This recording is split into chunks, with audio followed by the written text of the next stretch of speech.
이스라엘 백성들은 하나님과의 관계 속에서 맺어진 언약을 토대로 살아가는 하나님의 백성들이었습니다.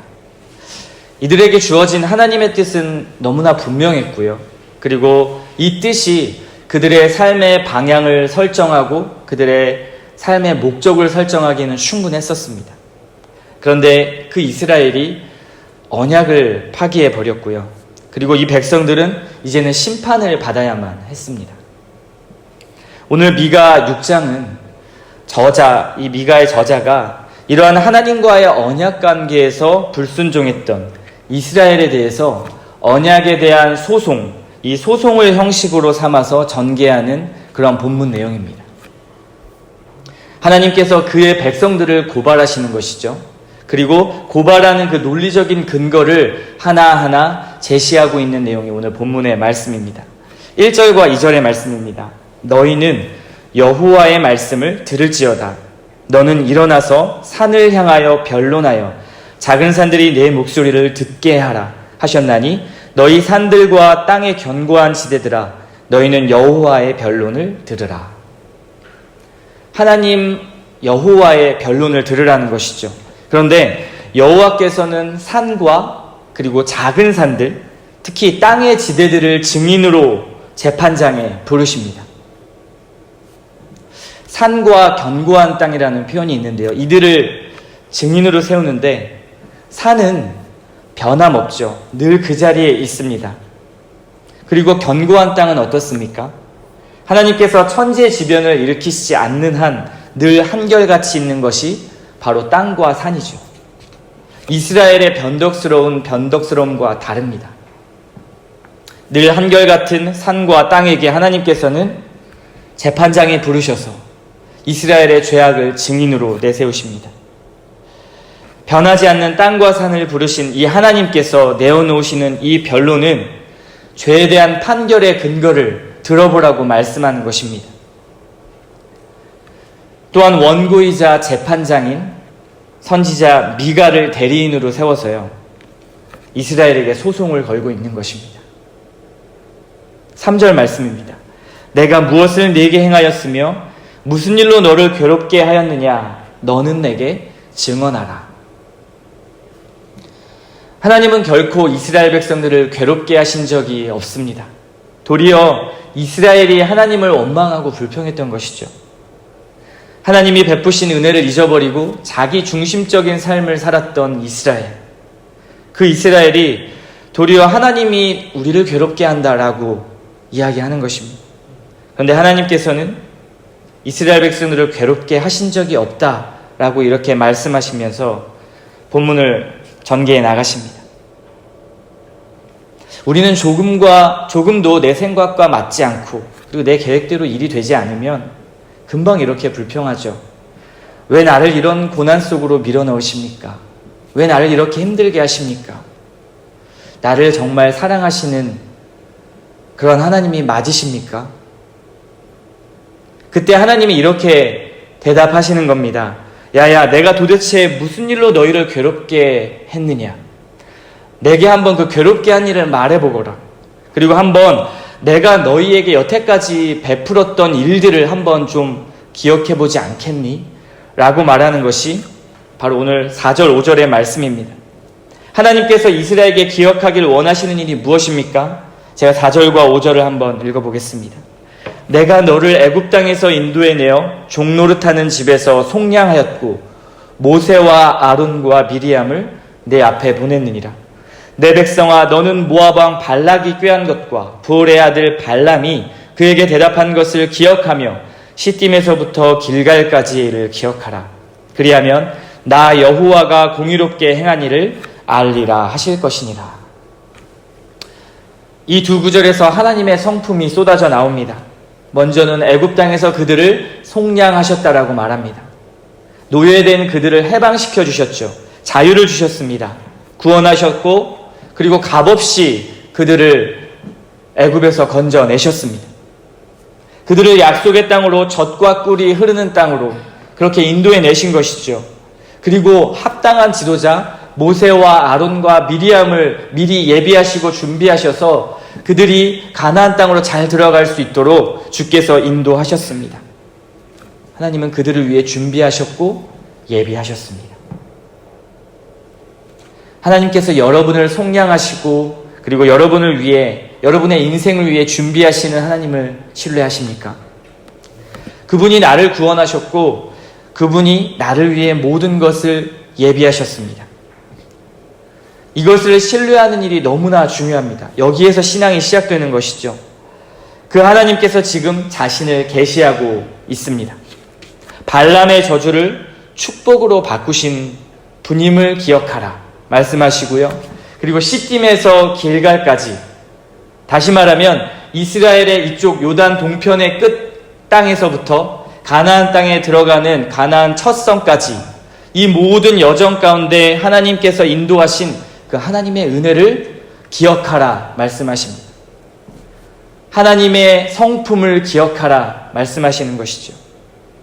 이것을 말씀하시면서 하나님은 도저히 이스라엘을 괴롭게 한 적이 없다. 나는 너희들을 도저히 괴롭게 한 것이 아니라 너희를 구하려고 사랑했고 자비를 베풀었고 긍휼을 베풀었다 말씀하시는 것입니다. 그들의 남편으로 인내하시며 그들의 목자로 그들의 보호자가 되신 분이죠. 이 하나님께서 5절 끝에 너희가 이 과거의 일을 기억할 때 내가 공의롭게 행한 일을 너희가 알게 될 것이다 이렇게 말씀합니다. 하나님의 성품 그리고 놀라우신 이 신적 성품의 열매를 기억할 때 우리는 하나님 앞에 무엇을 가지고 그리고 어떻게 하나님 앞에 나아갈 수 있을까요? 우리가 무엇을 가지고 나아가야 하나님이 기뻐하시고 합당해 하실까요? 본문 6절에 말씀합니다.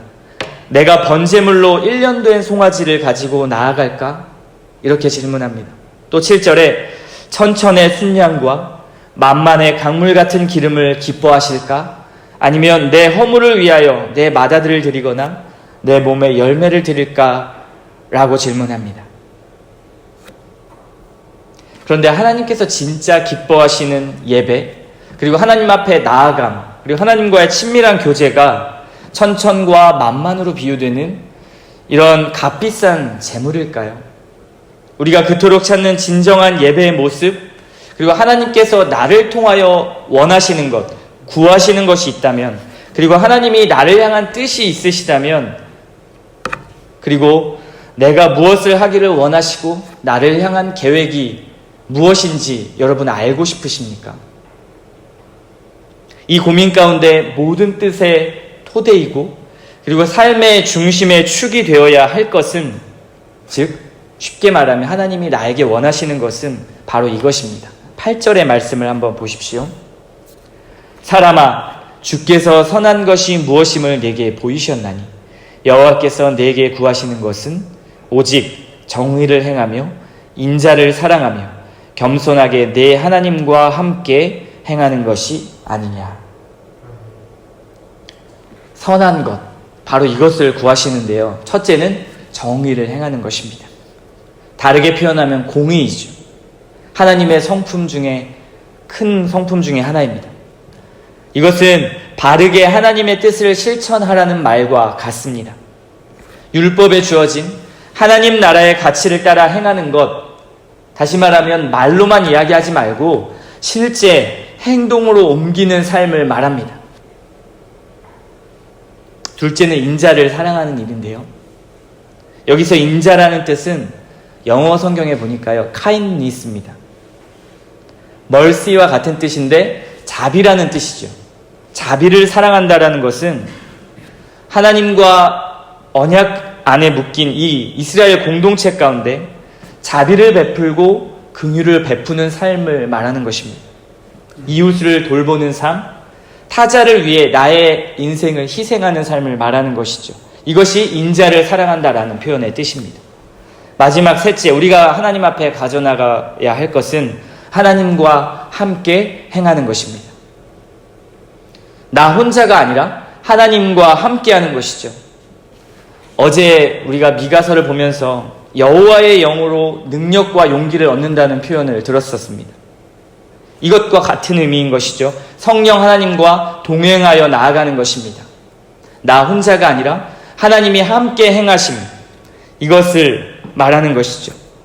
하나님이 진정 우리에게 원하시는 것은 형식적이거나 제의적인 경건, 예배 속에서의 경건만, 우리가 모여서 이렇게 드리는 예배 속의 경건만을 말하는 것이 아닙니다. 그리고 외식적인 예배가 아니라고 말합니다. 특히 공의와 자비, 긍휼을 가지고 행하는 것을 말씀하시는데요. 하나님과 함께 행하라고 말씀하십니다. 물론 예배의 의식 자체를 부정하는 것이 아닙니다.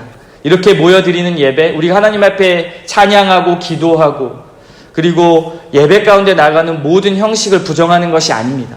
그런데 여기서 끝나는 것이 문제인 것이죠. 여기서는 기도하고 밖에 나가서는 기도한 대로 살지 못하는 것, 이것을 하나님이 지적하는 것입니다. 예배 가운데 나타난 그 중심과 마음이 삶 가운데서도 열매를 맺으라 말씀하는 것이죠. 하나님께서 원하시는 이 6장 8절의 말씀, 이 말씀이 이스라엘 백성들이 놓쳤던 말씀입니다. 하나님이 진정 원하는 것들을 상실해 버리니까요. 이스라엘 백성들에게 나타난 모습이 무엇입니까? 이것이 12절까지 나타난 이스라엘 백성들의 타락한 모습입니다. 거짓이 난무하고요. 자비와 반대되는 부자들의 폭력, 강포가 일어납니다. 사회 자체의 토대, 공동체 전체의 토대는 신뢰인데요. 신뢰. 하나님과 우리와의 관계가 신뢰이듯이 인간과 인간의 관계 속에서도 신뢰가 너무 중요합니다. 근데 이 신뢰의 토대가 무너지니까요. 거짓과 폭력이 난무하고 그렇게 무너지기 시작합니다. 이제는 누가 무슨 말을 해도 믿지 못하는 사회가 된 것이죠. 거짓이 난무하니까요. 서로의 대화 가운데 어떤 말도 의도가 있을 거라는 의심이 들기 시작하고 상대방의 진심을 느끼지 못하기 시작합니다. 아무도 믿지 못하게 되니까요. 홀로 살아서 인생을 살아남아야 한다는 생각이 들 수밖에 없겠죠. 아무도 못 믿을 세상이야 라고 말하며 말입니다. 믿을 사람 아무도 없고 우리는 이제 하나님 한 분만 믿으면 돼 라는 이런 말도 나오기 시작합니다. 그런데 아까도 말씀 보셨죠? 하나님이 원하시는 일은 정의와 자비, 긍휼 아니었습니까? 정의와 자비, 긍휼은 나 혼자만 있을 때 가능한 일이 아닙니다. 나 외에 다른 사랑할 대상과 긍휼을 베풀어야 될 대상, 자비를 베풀 대상이 있어야만 가능한 성품이죠. 반드시 공동체적일 때 가능한 것입니다. 그런데 하나님을 향한 언약의 토대가 무너지니까요. 공동체 전체, 사회의 기반이 무너지고 각자 살아남기 위한 각계 전투가 시작되었습니다. 이러한 삶, 이러한 이스라엘의 삶은 하나님과의 성품의 열매와는 전혀 반대되는 삶이었죠. 그래서 이제 하나님은 13절부터요. 이런 그들에게 닥칠 저주와 심판을 말씀하십니다. 핵심 내용은 이것입니다. 너희가 싸우려고 애는 썼는데 이제는 하나도 누리지 못할 것이다 라고 말씀합니다.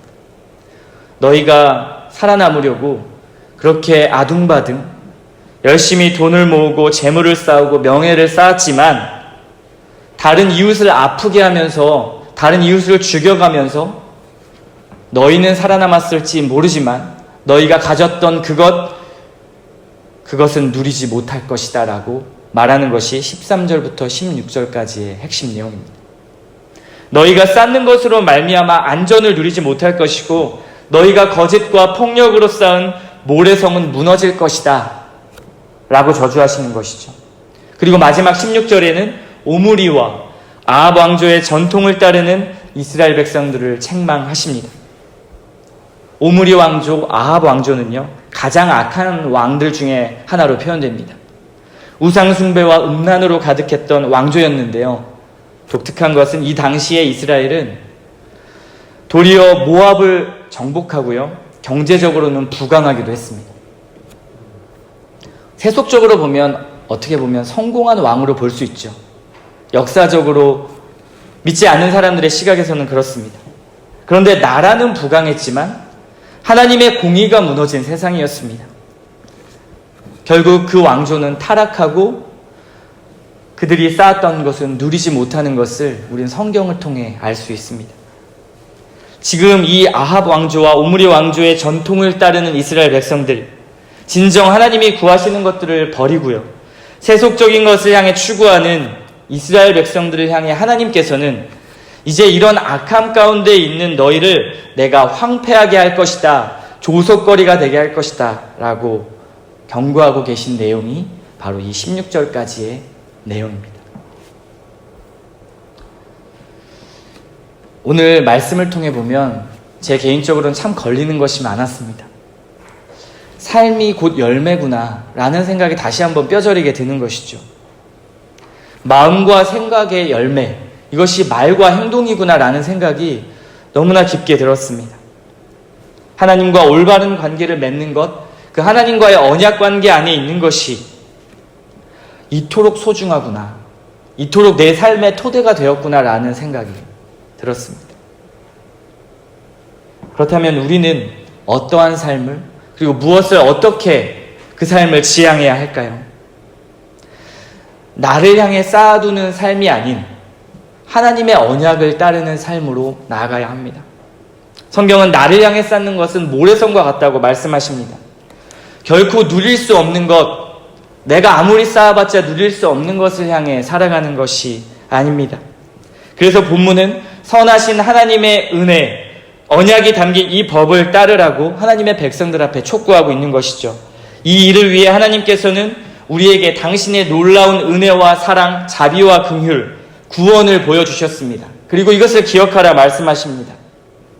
그리고 예수 그리스도를 통해 또 성령 하나님을 통해 그 삶을 따라갈 은혜를 우리에게 부어주시고 실제적으로 경험하게 하셨습니다. 그 은혜가 우리 안에 있을 때 우리 삶의 토대이신 그 하나님의 성품을 볼 수 있고, 그리고 하나님의 이 선한 성품으로 말미암아 우리에게 그 열매를 구하시는 하나님의 마음을 알 수 있습니다. 이 은혜 가운데 들어가는 관계가 말과 행동으로, 그리고 우리의 삶으로 나타날 것입니다. 거짓과 폭력이 아닌 하나님의 자비와 긍휼, 그리고 사랑, 그분과의 동행으로 나타날 것입니다. 오늘 말씀을 통해 미가서 6장 8절의 말씀들이 내 삶 가운데 있는지를 한번 점검해 보시는 시간이 되기를 바랍니다. 또 이 말씀을 지킬 수 있도록 성령께서 나를 이끌어 달라고 하나님 앞에 간구하는 시간이 되셨으면 좋겠습니다. 하나님의 말씀이 내 안에 있을 때, 그리고 씨앗으로 뿌려질 때 그 말씀은 반드시 성령 하나님께서 열매를 맺게 하시고 말과 행동으로 우리의 삶으로 나타나게 하십니다. 만약에 내 삶 가운데 이러한 열매들이 없다면 주님, 다시 한번 주님 앞에 은혜를 간구합니다. 나에게 베풀어 주신 하나님의 성품을 기억하기를 원합니다라고 이 아침에 하나님 앞에 간구하며 나아가는 시간 되기를 바랍니다.